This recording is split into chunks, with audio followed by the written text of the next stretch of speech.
ലോകകപ്പിന് ദിവസങ്ങൾ മാത്രം ശേഷിക്കെ ബ്രസീലിന് തിരിച്ചടിയായി സൂപ്പർ താരം നെയ്മറിന്റെ പരിക്ക്. ഇതോടെ ലോകകപ്പിലെ ആദ്യ മത്സരങ്ങളിൽ അദ്ദേഹം കളിക്കുന്ന കാര്യം സംശയത്തിലാണ്. കാലിലെ പേശിക്കേറ്റ പരിക്കാണ് താരത്തിന് തിരിച്ചടിയാകുന്നത്. ബ്രസീൽ ടീം ഡോക്ടർ നൽകുന്ന വിവരമനുസരിച്ച് പരിക്ക് കാരണം നെയ്മർ ലോകകപ്പിലെ ആദ്യ മത്സരത്തിൽ കളിക്കുന്ന കാര്യം സംശയത്തിലാണ്. MRI സ്കാനിങ്ങിലൂടെ നെയ്മറിന് ഗ്രേഡ് 2 മസിൽ ഇഞ്ചുറി ഉണ്ടെന്ന് കണ്ടെത്തിയിട്ടുണ്ട്.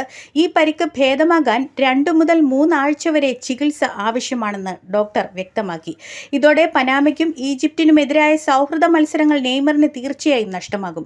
ജൂൺ 13 നടക്കാനിരിക്കുന്ന മൊറോക്കോയ്ക്കെതിരായ ബ്രസീലിന്റെ ലോകകപ്പ് ഉദ്ഘാടന മത്സരത്തിൽ നെയ്മറിന് കളിക്കാൻ സാധിച്ചേക്കില്ലെന്നാണ് റിപ്പോർട്ടുകൾ.